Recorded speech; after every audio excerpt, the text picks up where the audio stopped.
Hello friends, मैं हूं जितेंद्र कुमार और आज आप लोगों के लिए जो टॉपिक है वो है यू स्टील एवं एटेक्टो स्टील अर्थात सुरंभ और विकीर्ण रंभ क्या होते हैं। इससे पहले अभी फ्रेंड्स आप लोगों ने टेरिडोफाइट्स में पाए जाने वाले डिफरेंट टाइप्स ऑफ स्टील्स पढ़े। आज आप लोगों के लिए बहुत शॉर्ट टॉपिक है यू स्टील और एटेक्टो स्टील। चलिए आज इसी पर डिस्कस करेंगे। देखेंगे यू स्टील जिसको हम हिंदी में सुरंभ कहते हैं और एटेक्टो स्टील जिसको हम विकीर्ण रंभ कहते हैं। तो ये क्या होते हैं, देखिए सुरंभ की बात करेंगे। सबसे पहली बात तो फ्रेंड्स जो सुरंभ होते हैं ये एडवांस्ड होते हैं, एडवांस्ड टाइप ऑफ स्टील होते हैं। ये एडवांस्ड टाइप ऑफ स्टील ये रंभ का सबसे आधुनिक स्वरूप होता है, यानी कि आधुनिक रंभ है। यू स्टील कैसे ही सुरंभ का मतलब है आधुनिक रंभ, मतलब आधुनिक प्रकार के रंभ हैं जो सबसे मोस्ट एडवांस्ड अगर स्टील की बात करेंगे तो वो क्या कहलाएंगे, यू स्टील होंगे जो सबसे ज्यादा एडवांस्ड होंगे फ्रेंड्स। और दूसरी बात इनमें जो वैस्कुलर बंडल्स होंगे फ्रेंड्स, अगर हम वैस्कुलर बंडल्स की बात करें, वैस्कुलर बंडल्स जिनको संवहन पूल या संवहन बंडल कहेंगे, संवहन बंडल या संवहन पूल। तो संवहन पूल जो होंगे इनमें फ्रेंड्स वो रिंग के अंदर पाए जाते हैं, एक घेरे में पाए जाते हैं, रिंग में पाए जाएंगे, यानी कि वलय में पाए जाएंगे। रिंग को क्या कहते हैं हिंदी में, वलय। तो जो वैस्कुलर बंडल्स होंगे वो किसमें होंगे, रिंग्स में होंगे, घेरे में होंगे, घेरे में व्यवस्थित।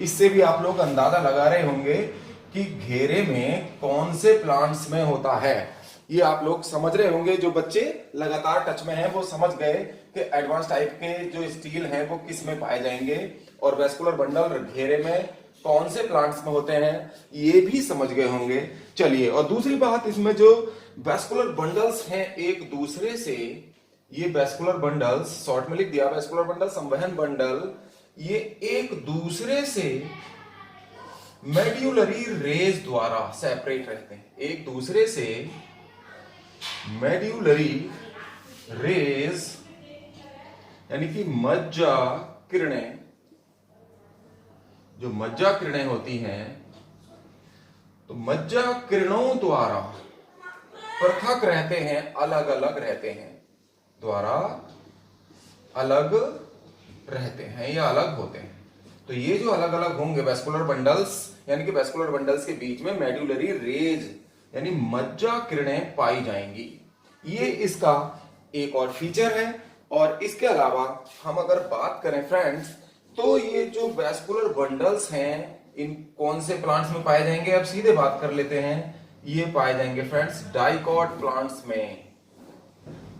कहां पाए जाते हैं ये, डाइकोटिलेडन्स।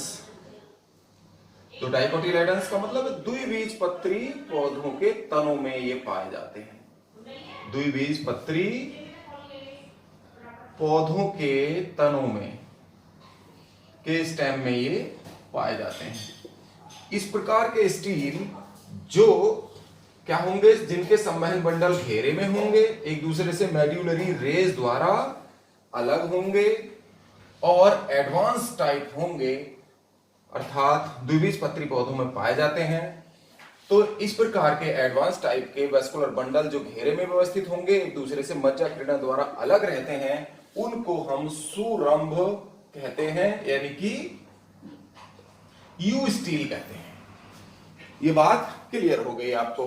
देखेंगे अगर हम इसको डायग्रामेटिकली बनाएं तो फ्रेंड्स क्या होगा, हमने जाइलम और फिलोएम जो है बनाए, तो ये जाइलम और फिलोएम क्या होंगे, घेरे में व्यवस्थित होंगे।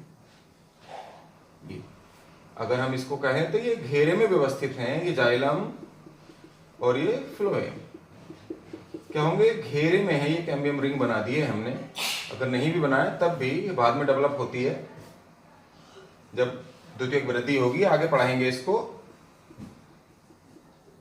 तो देखेंगे फ्रेंड्स जाइलम और फिलोएम किसमें, एक रिंग के अंदर व्यवस्थित हैं ये वैस्कुलर बंडल्स।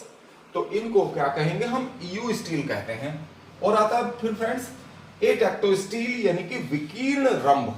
विकीर्ण रंभ की ज्यादा स्पेसिफिक फीचर्स नहीं है, सीधी सी बात, ये स्कैटर्ड होंगे यानी कि बिखरे हुए होते हैं, स्कैटर्ड इन ग्राउंड टिश्यू। ये vascular bundle friends ground tissue में यानी कि भरण ऊतक में, ग्राउंड टिश्यू में बिखरे हुए होते हैं, बिखरे हुए होते हैं, भरण ऊतक में बिखरे हुए होंगे और इसीलिए इनको क्या कहा जाएगा, एटेक्टो स्टील या विकीर्ण रंभ। और भरण ऊतक में जो वैस्कुलर बंडल बिखरे हुए होते हैं वो कौन से पौधों में होते हैं, आप लोगों को पता है फ्रेंड्स। इसका एग्जांपल है मोनोकोटिलेडन्स, मोनोकोट प्लांट्स में एक बीज पत्री पौधों के तनों में, एक बीज पत्री पौधों के तनों में ये पाए जाते हैं, कि तनों में इनकी उपस्थिति होती है। अगर भ्रण ऊतक में बिखरे हुए होंगे तो इस प्रकार के रंभों को हम विकीर्ण रंभ कहते हैं। यहीं पर अगर हम इसको डायग्रामेटिकली बनाएं तो क्या ये भ्रण ऊतक हो गया पूरा, तो इसमें कहीं भी रंभ क्या होंगे, बिखरे हुए होंगे। ये देख लीजिए हमने रंभ बना दिए, ये बना दिए, और ये क्या है, वैस्कुलर बंडल्स क्या है, ग्राउंड टिश्यू में बिखरे हुए, घेरे में व्यवस्थित नहीं होते। तो इस प्रकार के जो स्टील हैं वो क्या कहलाएंगे, एटेक्टो स्टील कहलाएंगे। चलिए ये टॉपिक यहाँ यू स्टील समाप्त हो गया है। तो फ्रेंड्स आज आप लोगों को ये शॉर्ट टॉपिक कैसा लगा, पसंद आया तो लाइक कीजिए, शेयर कीजिए, और जिन फ्रेंड्स ने अभी तक हमारे चैनल को सब्सक्राइब नहीं किया है वो आज ही हमारे चैनल को सब्सक्राइब कर दें और बेल आइकन का बटन भी दबा दें, जिससे आने वाले वीडियोस की नोटिफिकेशन आपको समय से मिलती रहे। आपका बहुत बहुत धन्यवाद।